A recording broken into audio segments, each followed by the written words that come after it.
कामेशन व्यभिचार, मैं हमेशा व्यभिचार से दूर रहने की शिक्षा ग्रहण करता हूँ। अब मैं कभी भी व्यभिचार नहीं करूँगा। बुद्ध कहते हैं चाहे वो बच्चा हो, चाहे वो बुढ़ा हो, चाहे वो जवान हो, चाहे उसकी शादी हो चुकी हो, चाहे वो अनमैरिड हो, सबको ही ब्रह्मचर्य का पालन करना है। छोटे बच्चे होते हैं, ब्रह्मचर्य का पालन उन्हें प्रकृति सिखाती है। नेचर का नियम है कि छोटे बच्चे, अबोध बच्चे ब्रह्मचर्य का पालन करते हैं। बच्चे बड़े हो जाते हैं, माता पिता के संरक्षण में ब्रह्मचर्य का पालन करते हैं। बच्चे बड़े हो गए, बालिग हो गए, परिवार ने, समाज ने मिलकर के उनकी शादी कर दी, पति पत्नी 2 हो गए, लेकिन फिर भी ब्रह्मचर्य का पालन है। वो कैसे? ध्यान से सुनिए। बुद्ध कहते हैं एक नारी सदा ब्रह्मचारी, एक पति सदा सुखी। अर्थात जब व्यक्ति की शादी हो गई तो वो केवल अपनी ही पत्नी पर डिपेंड रहे, कभी भी पर पत्नी पर निगाह न जाए। अगर पर पत्नी पर निगाह जाती है तो उम्र में बड़ी है माँ के समान, बराबर की है बहन के समान, छोटी है बेटी के समान। इस तरीके से अगर हमारी निगाह है तो मैं ब्रह्मचर्य का पालन कर रहा हूँ। उसी तरीके से माताओं को भी सोचना चाहिए, शादी हो गई है, मैं कभी भी किसी भी स्थिति में परस्पुरुष पर निगाह नहीं डालूंगी। अगर हमारी परस्पुरुष पर निगाह जाती है तो उम्र में बड़ा है तो पिता के समान, बराबर का है तो भाई के समान, और छोटा है तो बेटे के समान। इस तरीके से हर व्यक्ति को ब्रह्मचर्य का पालन करना अनिवार्य है। और जो व्यक्ति, जो उपासक उपासिकाएं इस तीसरे शील का कड़ाई से पालन करेंगे, उनके घरों में कभी भी धन दान की कमी नहीं रहेगी। आपको जादू हो जाएगा, जादू नहीं है। बुद्ध कहते हैं जहाँ सुमति है वहीं संपत्ति है, और जहाँ संपत्ति है वहाँ सुख है। तो ऑटोमेटिक नियम है, ये कोई जादू की छड़ी नहीं है कि ब्रह्मचर्य का पालन करने से हमारे घर में सुख शांति हो गई। हाँ, ब्रह्मचर्य का पालन करने से हमारा शरीर स्वस्थ रहेगा, और जब शरीर स्वस्थ रहेगा, हमारा मन स्वस्थ रहेगा, हमारा धन भी स्वस्थ रहेगा। इसलिए तीसरे शील का कड़ाई से पालन करना एक परम आवश्यक है। और इसी में थोड़ी बात अब मैं और जोड़ रहा हूँ, तीनों शीलों की बात कर रहा हूँ। चाहे वो पहला शील हो कि मैं प्राण हिंसा नहीं करूँगा। कोई व्यक्ति आए कहे भैया मैं बुद्ध की बात नहीं मानूंगा, मैं तो हिंदू धर्म मानता हूँ, लेकिन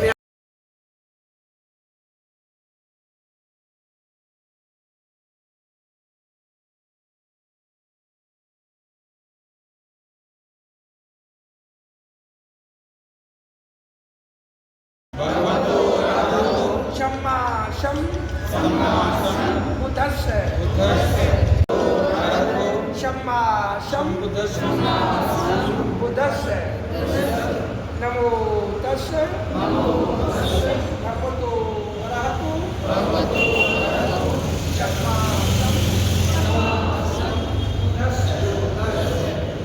मैं चाहूँगा उपासका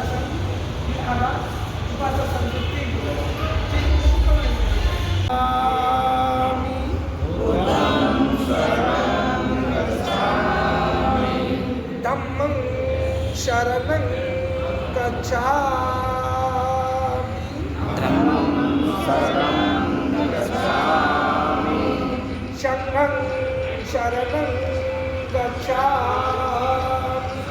संघं शरणं गच्छामि, द्वितीयम्पि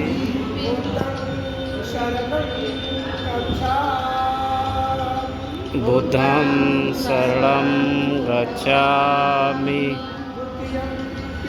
द्वितीयम्पि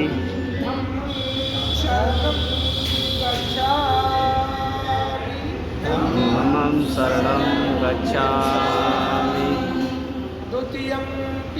द्वितीयम्पि संघं शरणं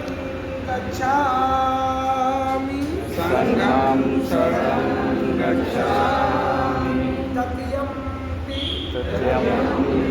बुद्धं शरणं गच्छामि, बुद्धं शरणं गच्छामि, तृतीयम्पि शरणं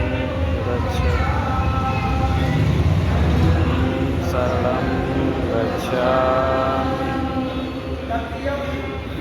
तत्यम्पि संघं शरणं गच्छामि शरणं गच्छामि कृष्णे गमनं सम्पूर्णं त्रिषुरे अहं भन्ते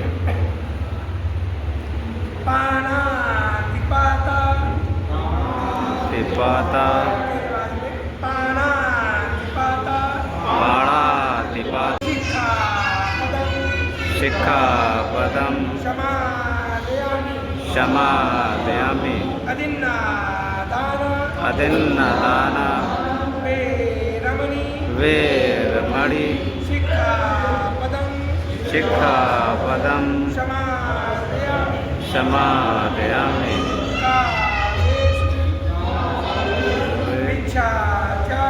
मिथ्याचार वेरमणि शिक्षापदं क्षमादयामि मूषावाद वेरमणि शिक्षापदं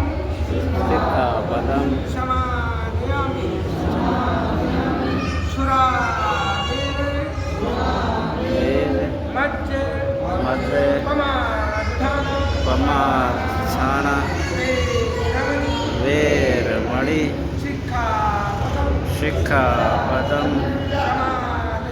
क्षमादयामि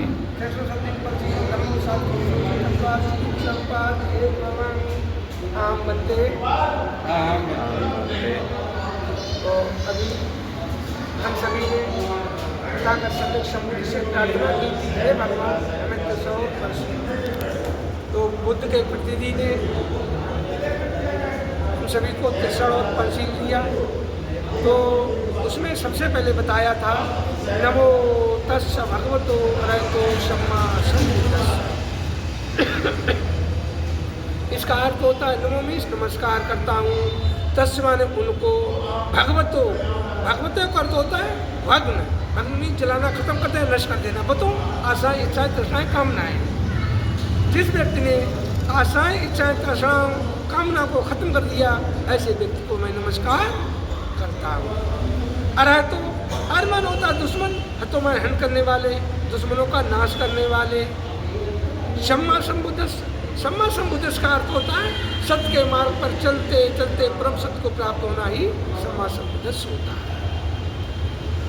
तो इसके बाद में बुद्ध के प्रतिनिधि ने हम सभी को 3 शरण दी थी।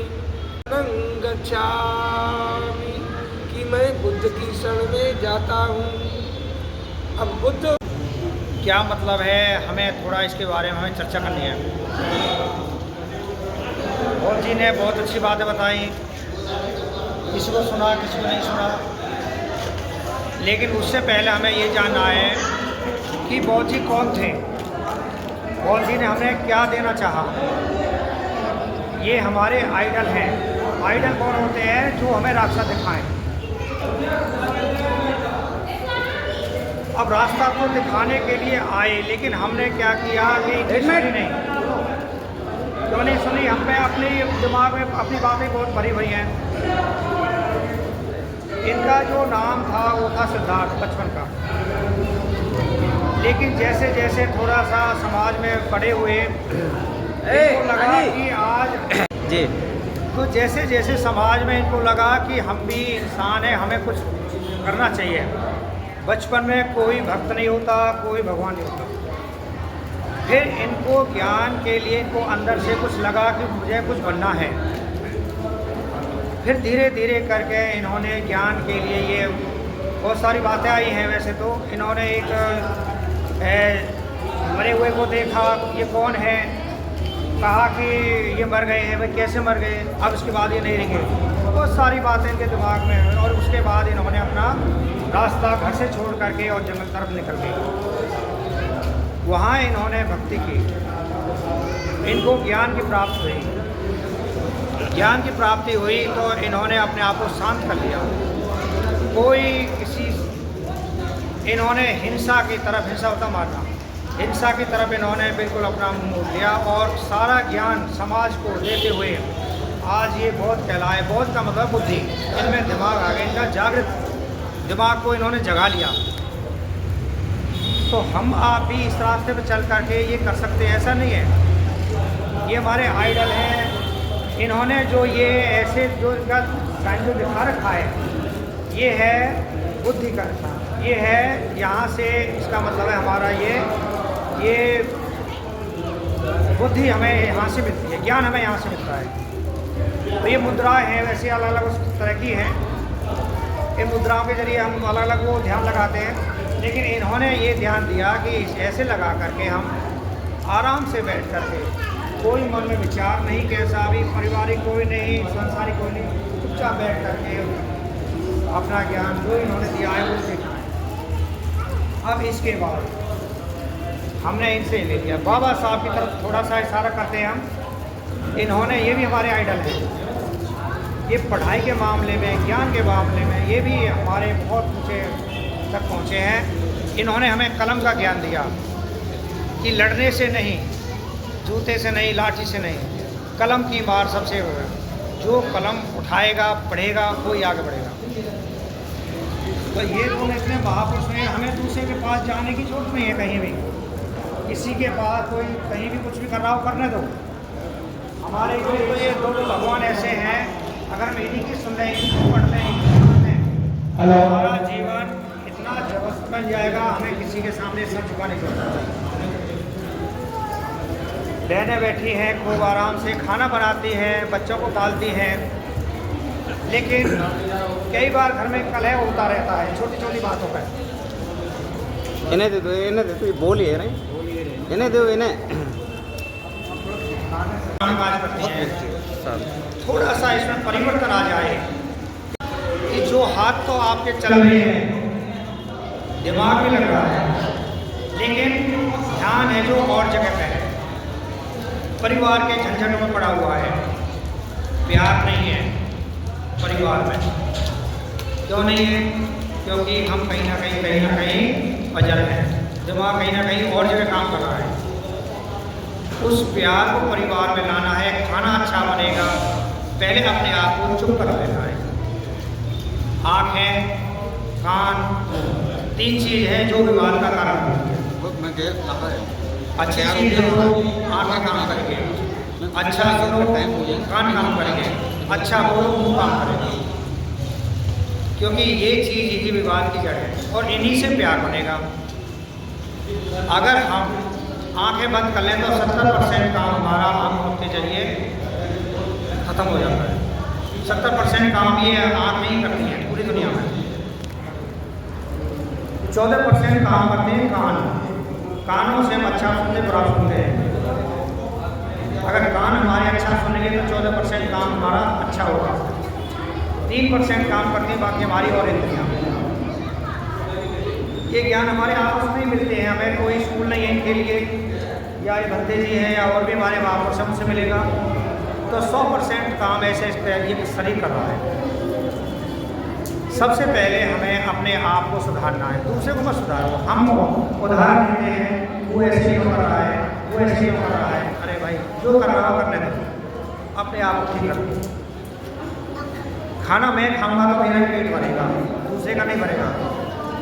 सबसे पहले अपने परिवार में प्यार, सबसे पहली भक्ति है प्यार, और कोई रास्ता नहीं है। भगवान तक तो हम जब पहुँचेंगे, पहले अपने आप को तो सुधार लेना। हमें नहीं सुधर रहे, भगवान को तो बहुत दूर की बात है प्राप्त करना। जब प्यार होगा तो परिवार अपने आप शांति के से जरिए गुजरेगा, खाना भी बढ़िया बनेगा, खाना बढ़िया खाएंगे और कोई आपस में कलह की जड़ बनेगी नहीं। छोटा बड़ा अगर कोई बच्चा अगर कोई शरारत कर रहा है तो, बड़ा कर रहा है तो 1-2 बार बोलो, नम्रता से, प्यार से, भाई ये काम बनता है, लड़ाई से नहीं। लड़ाई से कोई किसी को जीत नहीं सकता। हर परिवार में कोई ना कोई एक पुरुष होता है, आदमी औरत होती, जो भी है, हर परिवार की अलग अलग कहानी है कि जिसमें जो कहते हैं भाई ये आदमी ठीक नहीं है। चल ठीक है, उनकी अपनी अपनी समझ है, कोई थोड़ा तेज है, कोई थोड़ा धीरे है, लेकिन हमें दूसरे को नहीं जाना, अपने आप को सुधारना है। हम सही रहेंगे तो दूसरा अपने आप सही रहेगा। रही बात, मैं ज़्यादा नहीं कहूँगा, और भी यहाँ बैठे हुए हैं, तो मैं हर साल थोड़ा सा बच्चों के लिए कापी और एक पेन लाता हूँ और आप भी बच्चों को दे के जाते हैं। मैं भी टीचर हूँ पेशे से, क्यों है हमने कलम उठाई, दिमाग लगाया, पढ़ाई की, मेहनत की, तो आज आपके सामने बोल रहे हैं। हम शिक्षा दे रहे हैं, क्यों दे रहे हैं? हमने ली, पहले शिक्षा ली, जब उसके बाद में हम दे रहे हैं। तो ऐसे ही हमें समाज के सामने जैसे भी हो आओ, किसी पे जो सेवा है वो दो। सभी आदमी बड़े नहीं होते, सभी छोटे नहीं होते। हम एक दूसरे का सहारा बनेंगे तो हम हमारा समाज जरूर एक दिन आगे बढ़ेगा। बच्चों को सबसे पहले स्कूल भेजना पड़ेगा। सबसे पहले रोटी आधी मिले आधी खा लेना, चटनी मिले खा लेना, पर स्कूल से बच्चों को मत मजदूरी में मत भेजना। वही सबसे बड़ी जरूरत होती है। जा बेटा जा, जब वहाँ से शादी हो रही है, जब वहाँ से वैसे जा, पैसे मिल रहा, शुरुआत कर दी ना आप लोगों ने उसको बिगाड़ देंगे। मत जाए, मैं लाऊंगे, हम लाएंगे, हम तुझे खाना देंगे, पढ़। कोई दिक्कत है समाज में, एक से एक हम बैठे हुए हैं, एक से एक में ज्ञानी भी हैं, पैसे वाले भी हैं, जरूर सहायता देता आपको वो समझता है, जरूर 100%। लेकिन जाओगे किसी के पास तब मिलेगी सहायता, कोई घर में नहीं आएगा आपको देने के लिए। किसी गरीब का सहारा बनने की कोशिश करो, अगर आप में मालिक में। सबके पास है, ऐसा कुछ नहीं है कि आप गरीब इतने कुछ नहीं कर, सबको दे सकते हो। तो जरूर कहीं ना कहीं मेरे बारे में थोड़ा बहुत तो जानते होंगे सभी। मैं कोशिश करता हूँ किसी गरीब बच्चे की शादी कराने की, कैसा लगा? तो वो मेरे को अच्छा लगता है। मैं किसी का सहारा बन जाता हूँ, वो मुझे अच्छा लगता है। किसी की बेटी विदा हो जाती है, तो छोटी छोटी बातें हमें एक दूसरे से सीखने को मिलती हैं। कोई भगवान नहीं आएगा आपको बताने के लिए, हम और आपसे हमें आपस में ज्ञान लेना देना है। ठीक है जी। तो अभी जाना मत, अभी कापी और एक पेन आपको बच्चों को देने हैं, वो भी लेकर, और बाकी और भी बैठे हुए हैं, उनका नंबर। जय नमो। इनका आज जन्मदिन है, और जन्मदिन पे देखो बहुत बड़ी खुशी की बात है कि आज भगवान बुद्ध का भी जन्मदिन है और राजपाल का भी जन्मदिन है, और उसी जन्मदिन पर वो ये गिफ्ट बच्चों को देना चाहते हैं। तो अभी आपके सामने सभी बच्चे तैयार हैं, तो गिफ्ट देंगे। और इसके बाद में परमार जी तैयार हैं। मैं एक दान की बात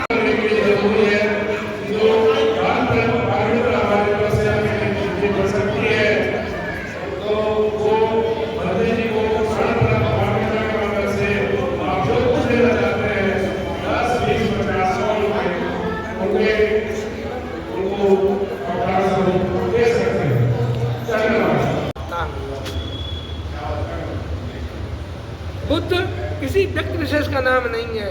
बुद्ध एक डिग्री है। जिस तरीके से पढ़ा ला करने के बाद में उसका नाम तो लायक नहीं है, लेकिन हम जाएंगे उसके चैम्बर में, वकील साहब ही बोलेंगे उसे नाम, तो उसका नाम नहीं है, लेकिन क्या उसकी डिग्री है। उसी तरीके से सिद्धार्थ की ये डिग्री है, ना कि इनका नाम। बुद्ध किसी व्यक्ति विशेष का नाम नहीं है। फिर दूसरा धम्मं शरणं गच्छामि। धम्म कहते हैं प्रकृति के बदे बजाय नियम। इस तरीके से आग जल रही है, इसका धर्म है जलना और जलाना। वो आग नहीं है जो स्वयं न जले और दूसरे को न जलाए। उसी तरीके से जल का धर्म है शीतल होना, शीतल करना। वो जल नहीं जो स्वयं न शीतल हो, दूसरे को न शीतल करे। तो यहाँ पर प्रश्न उठता है, आग से मैंने जल को गर्म कर दिया किसी बर्तन में डाल करके, अब उसने धर्म पर चेंज कर दिया? नहीं, उसने धर्म चेंज नहीं किया है। मानता हूँ अगर हमारी उंगली उसमें टच हो जाएगी तो जल जाएगी पानी में, लेकिन उसी गर्म पानी को अगर इस जलती आग पर डालेंगे तुरंत आग बुझा देगा। इससे सिद्ध होता है जल का धर्म शीतल होना और शीतल करना ही है। इसके बाद में मनुष्य का धर्म मानवता है। हिंदू धर्म, बौद्ध धर्म, आदि धर्म। बुद्ध कहते हैं धर्म में हिंदू बौद्ध है, धर्म में मुस्लिम है, धर्म में शुद्धता, धर्म में शांति सुख है। हम बुद्ध लड़ते रहते हैं, हमारे घर में न शांति है, न हमें सुख है, न हमें चैन है, तो क्या का धर्म है?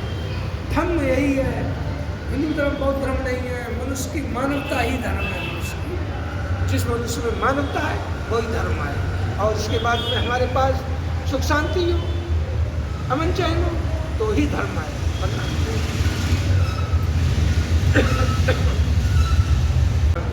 संगम शरणं गच्छामि का मतलब होता है कि मैं संघ की शरण में जाता हूँ। संघ की शरण में जाने का अर्थ मैं हमेशा संघ में यानी सुसंगठित रहने की प्रतिज्ञा ग्रहण करता हूँ। मैं कभी भी अपने संघ से मैं अलग नहीं रहूँगा, मैं हमेशा संघ बना करके ही रहूँगा। अगर हम संघ बना कर रहेंगे तो हमारी उन्नति होगी। अगर हमने संघ को तोड़ दिया तो हमारी अवनति होगी। वो अवनति कैसे होगी? जिस तरीके से झाड़ू है, झाड़ू की एक सीख को अलग कर दें और जो तोड़ दो, आपसे तो तोड़ देंगे। और उसी झाड़ू को बना हुआ जिसका संघ है, संघ आपको पकड़ा दिया, झाड़ू बना हुआ पकड़ा दिया, आप नहीं तोड़ पाएंगे। इसलिए हमेशा संघ में रहने की हम प्रतिज्ञा ग्रहण करते हैं। इसके बाद में बुद्ध के प्रतिनिधि ने हम सभी को 5 शील दिए थे। अब शील क्या है? कितने उपासक उपासिकाएं शील जानते हैं? शील किसे कहते हैं? अनुशासित रहने की जो प्रक्रिया है उसको शील है। शील यानी आचरण। आचरण भी 2 तरीके का होता है। एक होता है चरित्र, एक है आचरण। चरित्र क्या है? कानून के डंडे के डर के खातिर हम शीलवान बने हुए हैं, वो होता है चरित्र। और शील वो होता है हमारे चित्त की मनोबोली है कि मैं शीलवान रहूँगा। अब शीलवान मैं एक उदाहरण दूँ। घर में कोई बीमार है, डॉक्टर के पास गया, डॉक्टर ने उसे दवा दे दी और पर्चे पर कुछ लिख दिया और केमिस्ट के पास भेज दिया। केमिस्ट ने एक सिरप निकाल के दे दिया और उसकी सील टूटी हुई है, एक्सपायर डेट सही है, कि आप खरीदेंगे? नहीं खरीदेंगे। वो कहे ऐसा करो आधे पैसे में ले जाओ, फिर तो और नहीं खरीदोगे। क्यों? जो उनको इनसे डरा है, इसमें जरूर कुछ गड़बड़ है। जो सील टूट गई, सील अपने आप तो टूट नहीं सकती है, सील टूटने कोई कारण होगा। इसलिए उस दवा, उस सिरप को हम किसी भी तरीके से नहीं खरीद सकते हैं। तो ये सील हुआ। सीलवान पर हर कोई विश्वास करेगा और जिसकी सील टूटी हुई होगी उसे ना कोई यहाँ बैठने देगा, ना ही कोई अपने घर में उसे प्रवेश करने देगा। इसलिए सीलवान होना सबको परम आवश्यक है। तो पहला सील था प्राणातिपाता वेद अमृत सिक्खापदं समादयामि, यानी प्राण अधिपात, प्राणों का हनन नहीं करूँगा। लेकिन इससे काम नहीं चलेगा। मैं अकारण प्राण हिंसा नहीं करूँगा। क्यों? मैं कहूँ भाई मैं तो प्राणों का किसी का हनन नहीं करूँगा, मैं तो अहिंसक हो गया हूँ। तो कोई भी हमारी रोटी बेटी को छीन सकता है, कोई भी हमारे साथ कुछ भी कर सकता है, कि उसे तो डर ही नहीं है। अगर हमने उसमें अकारण लगा दिया कि अकारण मैं हिंसा नहीं करूँगा, कारण पर कुछ भी हो सकता है, तो इंसान एक बार नहीं 100 बार सोचेगा इसमें अकारण लगा है।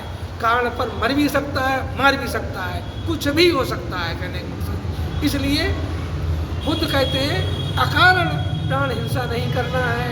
अब प्राण हिंसा इंसान अपनी भी करता है, जाने जाने में, दूसरे की भी करता है। अपनी करता है कि मैं कोई काम कर रहा हूँ, चाहे हमारी खेती किसानी का काम हो, चाहे कोई धंधा हो, अपना घरेलू छोटे मोटे काम होते हैं।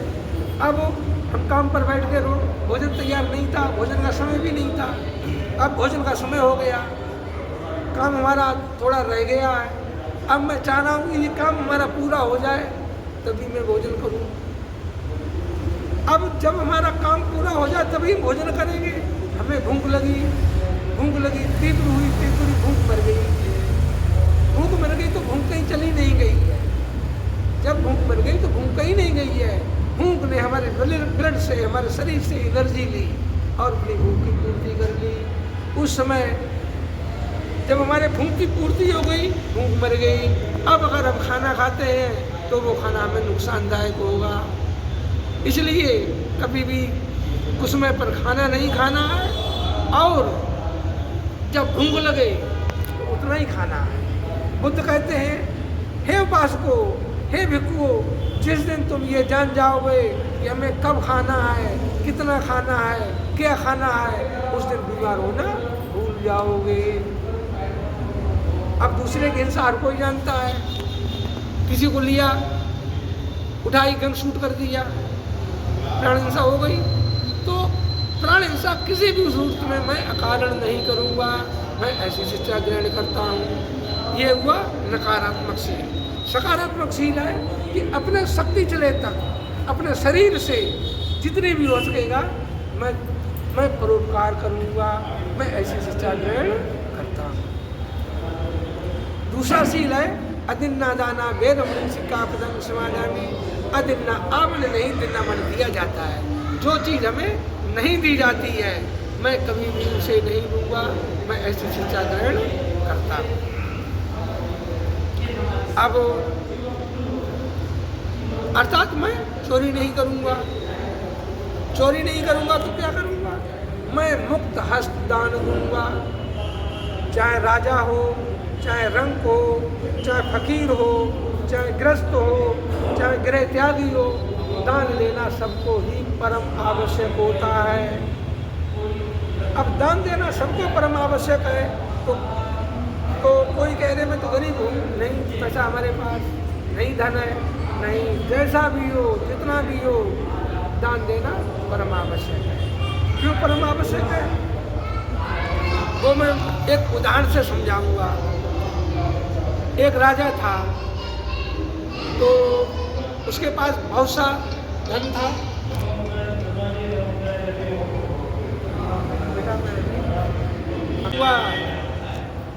मैं यहाँ पर भौतिक शरीर जब हमारे साथ नहीं जाएगा लेकिन मैं भौतिक धन साथ ले जाऊंगा। हमें विद्वान रास्ता बताएं। जब विद्वान रास्ता नहीं बता पाते हैं तो क्या काम होता है, वो उनकी जेल कर देता है। इस तरीके से बहुत सारे विद्वान जेल में पहुंच जाते हैं और कोई नहीं बता पाता है कि मैं जीते जी तो इस भौतिक धन को भोग रहा हूँ और मरने के बाद मैं कैसे भोग सकता हूँ। तो जब सबकी जेल हो जाती है, कोई बौद्ध भिक्षु आता है, वो रास्ते से निकल रहा है, अम्बेडकर भवन है, निकल रहा है, उनको भेजना था, देखो एक बार ठीक भैया कि और उस भिक्षु से भी बोलते हैं भाई आ जाओ तुम भी लाइन में। अंते जी भी आ जाते हैं तो कहा जाता है बताइए भाई हमारे पास धन है, वो मृत्यु के बाद हमारे पास साथ कैसे जाएगा। तो बस इतनी बात के लिए हैरान किया, सभी दंग रह जाते हैं।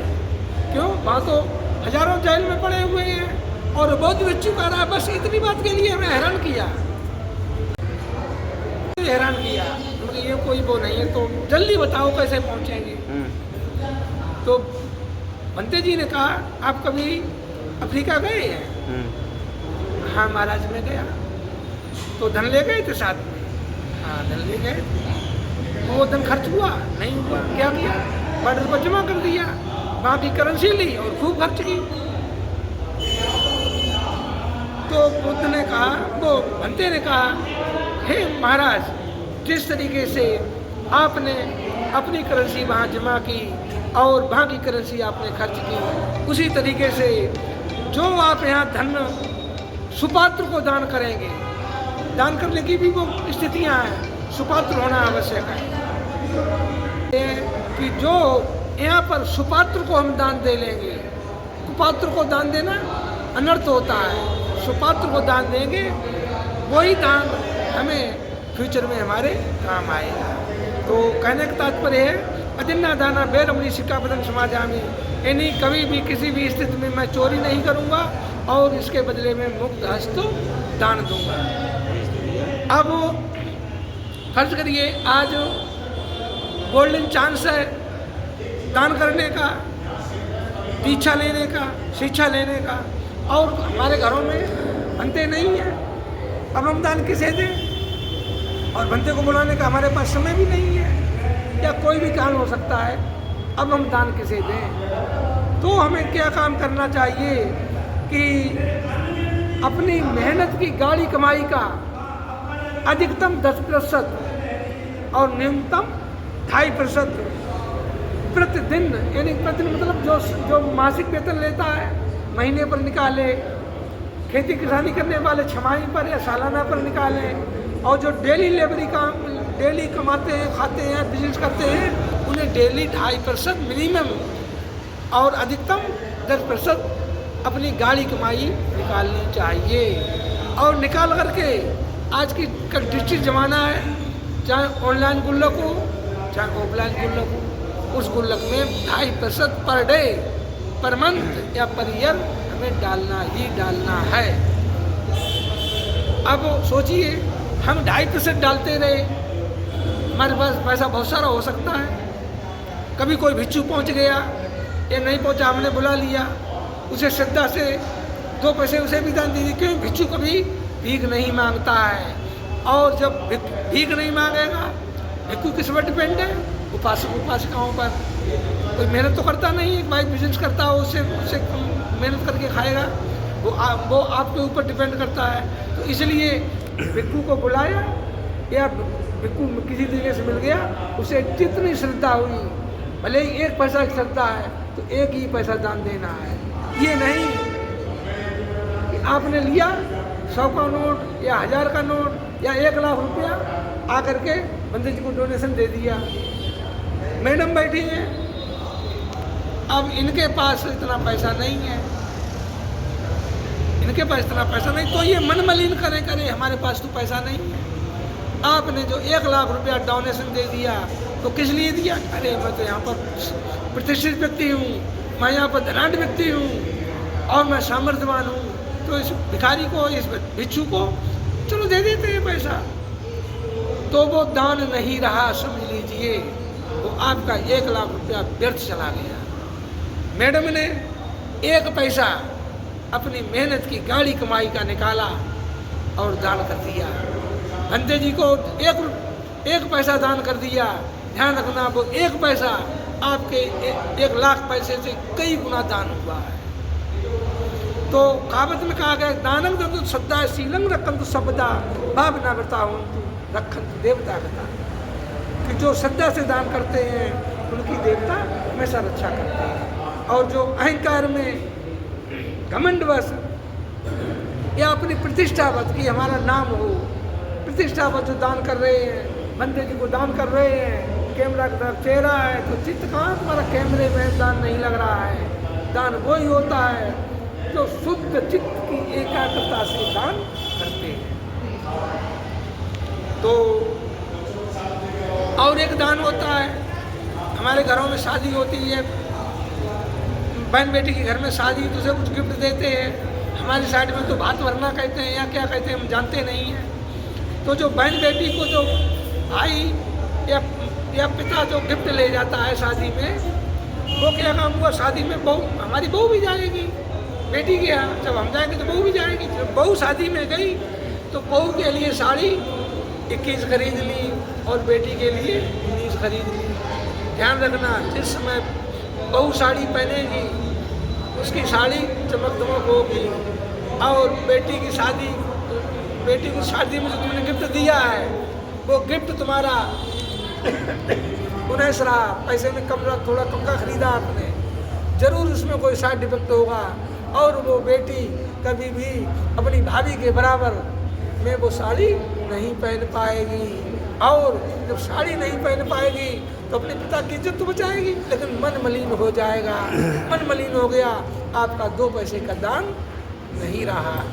दान देना है तो भले ही क्वालिटी वो, भले ही क्वांटिटी कम हो, कोई दिक्कत नहीं, क्वालिटी नंबर 1 की होनी चाहिए, क्वालिटी नंबर 1 की। और क्वांटिटी कितनी भी कम हो जाए, आपका दान पूरा है।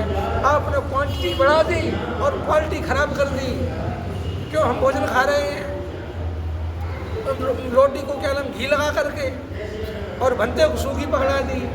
हम खा रहे हैं क्या नाम पनीर की सब्जी और भंते जी को चटनी दे दी। तो ध्यान रखना, वो दान नहीं रहा। इससे अच्छा दान ना दो तो वो बेहतर है, इधर पाप नहीं लग रहा है।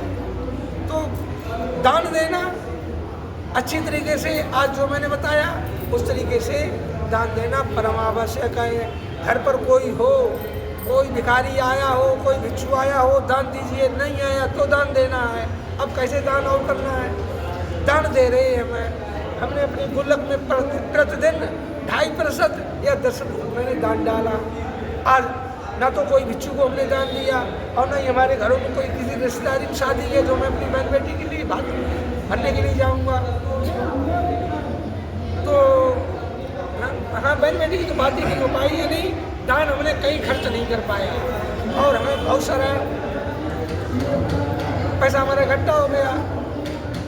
पतझड़ पसंद आना स्वाभाविक है, ये नेचर का नियम है, प्रकृति का नियम है। तो कभी कभी जब पतझड़ आ गया तो हमें कर्ज लेना पड़ जाता है। तो उस समय आप आए और जो गुल्लक लगी हुई है, वो गुल्लक में जो तुम पैसा डाल रहे हो वो पैसा तुम्हारा नहीं है। वो पैसा तुम्हारे बुजुर्ग जो इस दुनिया को छोड़ करके, तुम्हारी मम्मी हुई, पापा हुए, दादा हुए, दादी हुई, नाना हुए, नानी हुई, ये इनका ये धन है जिनकी तुमने चल अचल संपत्ति ली है। उन्हें क्या दे रहे? कुछ नहीं दे रहे हो। तो 2.5% न्यूनतम और अधिकतम 10% उनका है। अब क्या काम हुआ? पतझड़ आया और आज में पैसे की जरूरत पड़ गई। अगर हमारे पास पैसा नहीं तो कर्ज ही लेना पड़ेगा। आप उसी गुल्लक के पास जाएं और हाथ जोड़ कर कहें, हे मेरे यतीम, आज हमारे पास पैसा नहीं है और इतना पैसा हमें परम आवश्यक है देना किसी को। अब हमारी मदद करिए। क्यों? आप हमारे बुजुर्ग हो, आप उस घर के मालिक हो, हमारी मदद करिए। ऐसा बोल करके आपका पैसा आपने उसमें से निकाल लिया और अपना काम चला लिया। क्या अगर 2.5% 10% हम नहीं डालते तो क्या हम कर्ज नहीं लेने जाते? तो भी उतना खर्च करते। बहन बेटी की शादी में गिफ्ट दे रहे हैं, वहाँ भी हाथ जोड़ करके बोलिए कि बुजुर्ग तुम हो, मालिक तुम हो, बात तुम्हें भरना है, हमें पैसा दो, मैं गिफ्ट लाऊं।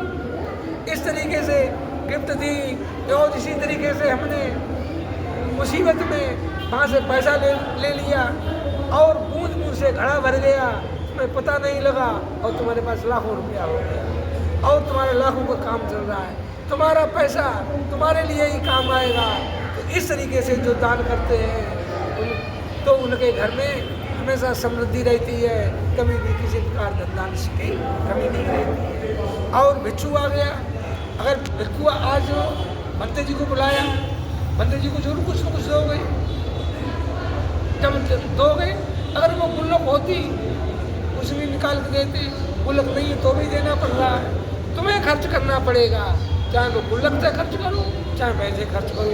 अगर हमें पुण्य फल प्राप्त करना है तो गुल्लक के माध्यम से दो तो तुम्हें पुण्य लगेगा, नहीं वैसे भी खर्चा है। इस तरीके से अदना दाना बेरमनी सिक्का पतंग समाधामी, यानी कभी मैं चोरी नहीं करूँगा और इसके बदले में मैं मुक्त हस्त दान करूँगा। तीसरा शील है कामेज कि चाहे वो हिंदू हो, चाहे वो बौद्ध हो, सिख हो, जैन हो, ईसाई हो, मुस्लिम हो, सबको ही शीलों का पालन करना पड़ेगा। जो व्यक्ति कहे मैं बुद्ध की बात नहीं मानूंगा, वो प्राण हिंसा करके देख ले, किस धारा के तहत उसे जेल जाना पड़ जाएगा। दूसरा शील चोरी नहीं करूंगा। कोई कहे मैं बुद्ध की बात नहीं मानता हूँ, मैं नहीं मानता, चोरी करके देख लो, किस धारा के तहत जेल में जाना पड़ जाएगा। कोई कहे मैं भाई बुद्ध की बात नहीं मानूंगा, तीसरा शील भंग करके देख लो, किस धारा के तहत जेल में जाना पड़ जाएगा। इसी तरीके से चौथा शील है, पांचवा शील है। इन शीलों में चौथा शील है मूसावादा बेर अपनी सिक्का पतंग समाधान। मूसावादा व्यर्थ की बातें करना। बुद्ध कहते कौवा का को धन हरा, कोयल का को दे, अपने अपने वचन से जगह को कर ले। कौवा काँव काँव बोलता है और कोयल वो बोलती है, तो बच्चे भी उसके साथ में कोयल की आवाज़ बोलते हैं। तो कहने का मतलब मकसद है सत्यम ब्रुवात प्रियम ब्रुवात ना ब्रुवात सत्यम प्रियम तस्मात तय वक्तव्यम।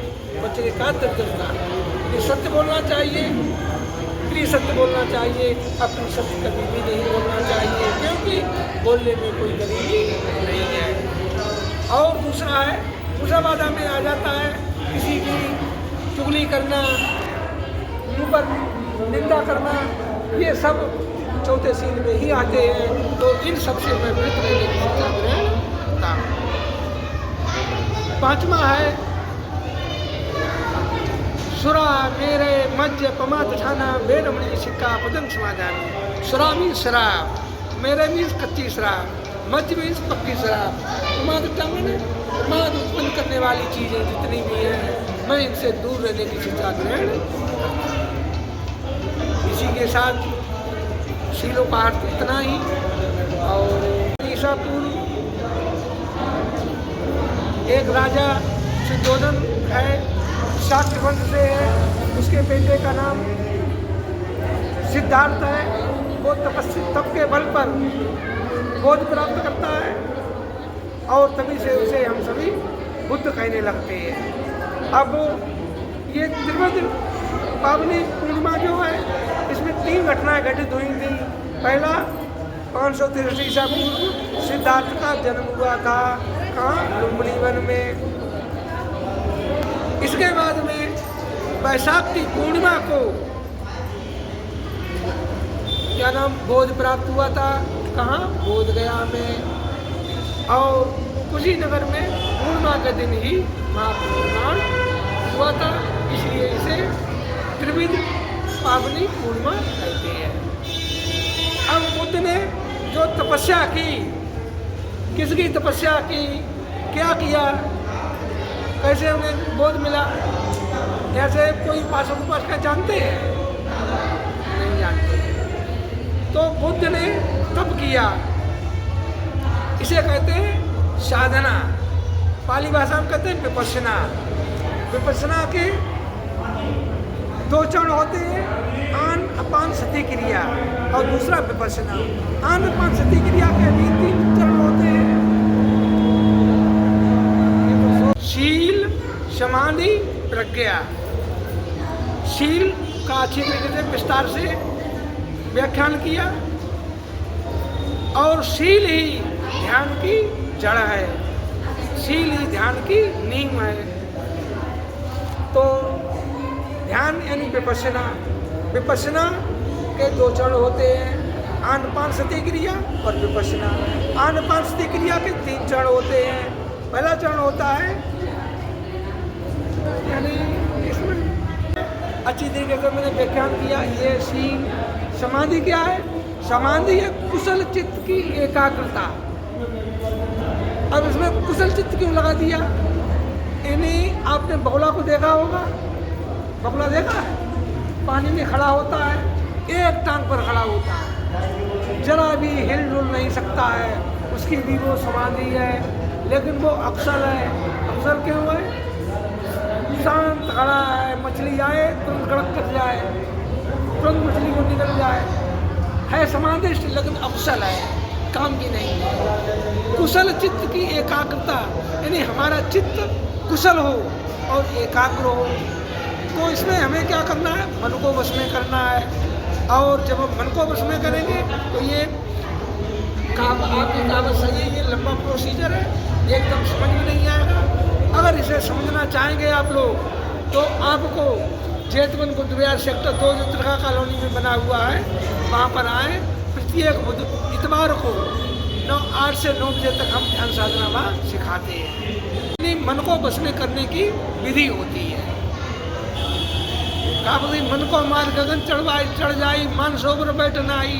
यानी मन को बस में करने से हमें सब कुछ प्राप्त हो जाता है। और मन तभी बस में होगा जो हमारा शील होगा पुष्ट, शील से फिर समाधि और समाधि से प्रज्ञा। प्रज्ञा इसे कहते हैं ज्ञान। और ये ज्ञान की बहुत छोटी बात है। प्रज्ञा मीन्स बहुत बड़ा ज्ञान, साधारण ज्ञान नहीं, विशेष ज्ञान को हम प्रज्ञा कहते हैं। और प्रज्ञा को 3 भागों में बांटा गया है। पहला है श्रुतमयी प्रज्ञा, यानी भट्टे जी बोल रहे हैं, आप लोग सुन रहे हैं। ये कौन सी प्रज्ञा हुई? श्रुतमयी प्रज्ञा। चिंतनमयी प्रज्ञा, हमने बुक ली और उसमें से अध्ययन कर लिया, लेकिन ये दोनों ज्ञान दूसरे के हैं, हमारा इसमें ज्ञान नहीं है। हमारा कोई अस्तित्व नहीं है। क्यों? बंदे जी ने बोला, मैंने सुना। अब बंदे जी ने क्या बोला वही मैं जानता हूँ। जो बंदे जी का ज्ञान हुआ हमारा नहीं है। किताब से मैंने पढ़ लिया, ये किताबी ज्ञान है, हमारा नहीं है। इसलिए ये दोनों काम के हैं, लेकिन पूर्णतः काम के नहीं है। पूर्णता काम का तभी है जब मैं तीसरा भावनामयी प्रज्ञा करूँगा। भावनामयी प्रज्ञा का मतलब होता है जो ज्ञान में शरीर पर भावित होता है उसे भावनामयी प्रज्ञा कहते हैं। कि जो आनपानसती क्रिया हुई, उस आनपानसती क्रिया से मैंने मन को वश में किया। मन को वश में करने के बाद में, यानी मन को वश में करने का मकसद ये होता है कि मनुष्य का मन, चाहे वो बच्चा हो, चाहे वो बुढ़ा हो, चाहे वो जवान हो, किसी का भी मन एक सेकंड को नहीं रुकता है। अभी मैं यहाँ बोल रहा हूँ और बोलते बोलते पता नहीं मैं गुड़गांव पहुँच गया, पता नहीं मैं कहाँ पहुँच गया। तो ये इस मन को वश में करना ही आनपान क्रिया। अब क्या है? आनपान किया। अगर बच्चे आनपान क्रिया करते हैं तो उनका दिमाग कंप्यूटर से भी ज़्यादा तेज होने की गारंटी है। जिस तरीके से भगवान बुद्ध के न रहने के बाद में, भगवान बुद्ध के महापरिनिर्वाण के बाद में जो 82,000 सूत्र भगवान बुद्ध ने बोले थे, भगवान बुद्ध ने जो 82,000 सूत्र बोले थे वो इसी आनपान सती क्रिया के बल पर आनंद को कंठस्थ याद थे। और 2,000 सूत्र महामोगलैन और सतपुत्र ने दिए थे। इस तरीके से 84,000 सूत्र भगवान बुद्ध ने जो दिए थे वो आनंद को कंठस्थ थे। तो हमारे कहने का तात्पर्य है कि छोटे बच्चे जो होते हैं उन्हें आनपान सती क्रिया करना बहुत ज़रूरी है। ये मेडिटेशन है और इस मेडिटेशन के बल पर दिमाग जो कंप्यूटर से भी तेज होने की गारंटी है अगर विधि विधान से किया जाए। अब हम बोल रहे हैं आनापान करो और जानते हम ही नहीं हैं। तो सोचिए, जाका गुरु अंधला चेला निपट निरंद, अपना अपना चेलियाँ दोनों कूप पड़न। जो हमें नहीं जानता तो हम आपको क्या सिखाएंगे। लेकिन यहाँ पर बैठे हुए अच्छी तरीके प्रवचन दे रहे हैं कि आनापान करो। आनापान से बुद्धि है जो कंप्यूटर से भी तेज होगी। मैं गारंटी से कहता हूँ, मैं दावे के साथ कहता हूँ कि आनापान क्रिया जो करेगा, छोटे बच्चे करेंगे तो कंप्यूटर से ज़्यादा तेज दिमाग होगा। ये मैं गारंटी भरता हूँ। क्या होती है क्रिया आनंदपान? आनापान क्रिया जो है ये जो बड़ा ज्ञान होता है, ये बोलने से बोल नहीं सकते हैं, आंखों से देखने से देख नहीं सकते हैं। इसे भावित किया जाता है। वो होता है कि कोई भी व्यक्ति आनापान क्रिया करना चाहता है तो किसी भी आसन में बैठ जाए, आसन किसी में भी बैठ जाए। सिर्फ क्या होता है उस समय चित्त को एकाग्र करना है, हमें शरीर को हिलन डुलन नहीं करना है, हिलन डुलन नहीं करना है। और इसमें क्या होता है कि ये ज्ञान जो है आंखें बंद करके होता है।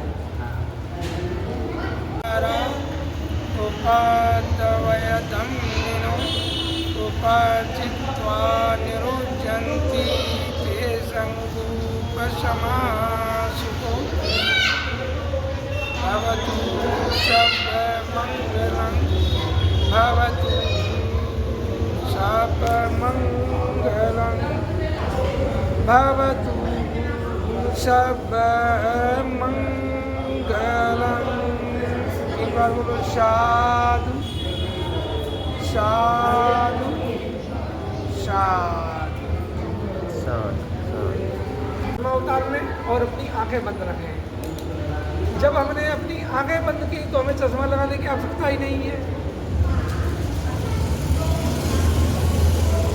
तो ये जो ध्यान है वो मात्र 10 मिनट का रखें। 10 मिनट के ध्यान के बाद में समापन करें।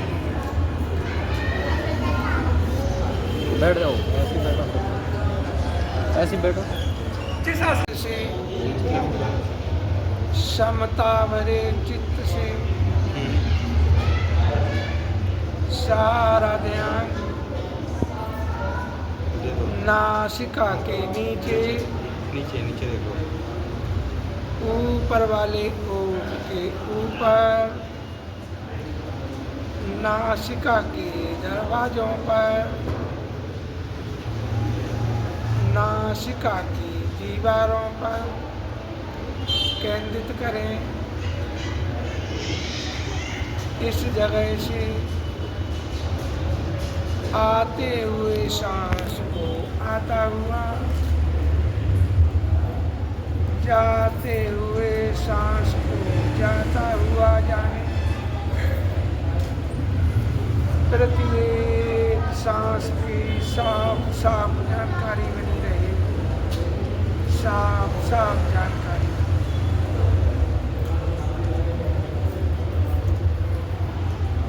थोड़ी देर सांस को रोकना है, सांस को धीरे धीरे छोड़ना है।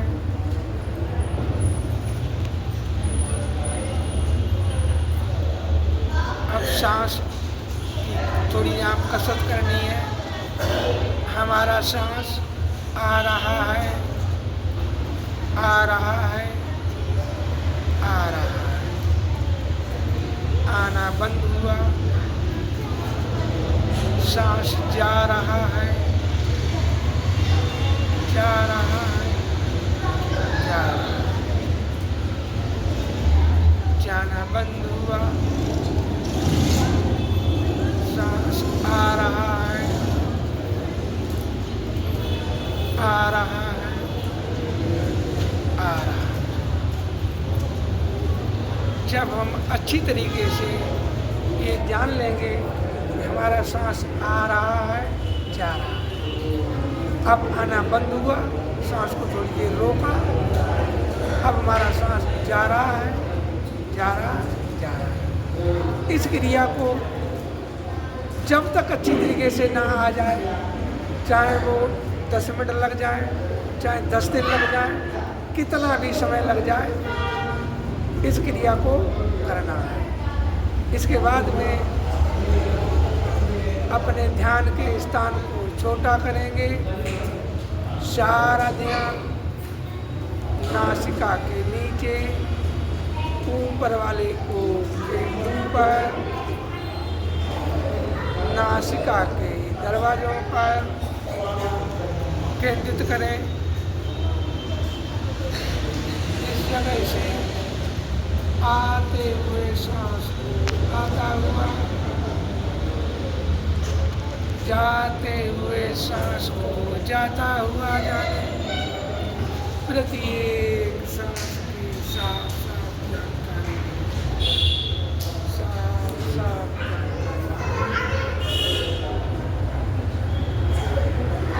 सांस आ रहा है, जा रहा है। ध्यान के स्थान को छोटा किया।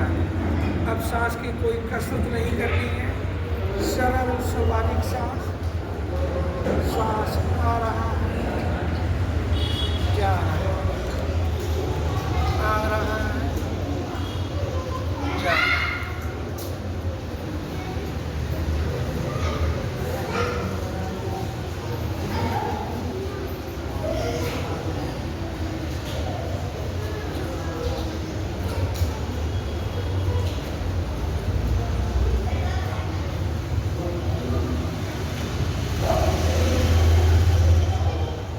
जरा भी मन भटकने न पाए।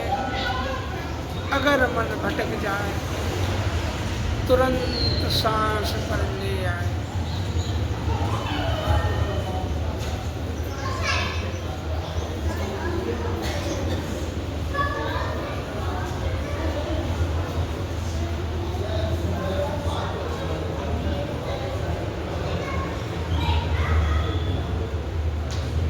अनिच्छा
है। सारा ध्यान नासिका के नीचे ऊपर वाले कोट के ऊपर केंद्रित करें। इस जगह से आते हुए सांस को आता हुआ, जाते हुए सांस को जाता हुआ जाने। प्रत्येक सांस को साफ साफ जानकारी, साफ साफ जानकारी।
केवल सांस आ रहा है, जा रहा है, आ रहा है, जा रहा है।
नासिका के नीचे ऊपर वाला है, हल्कापन, भारीपन,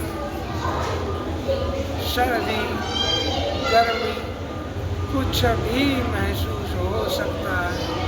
केवल जाने, केवल जाने, सांस ही सांस, संवेदना ही संवेदना।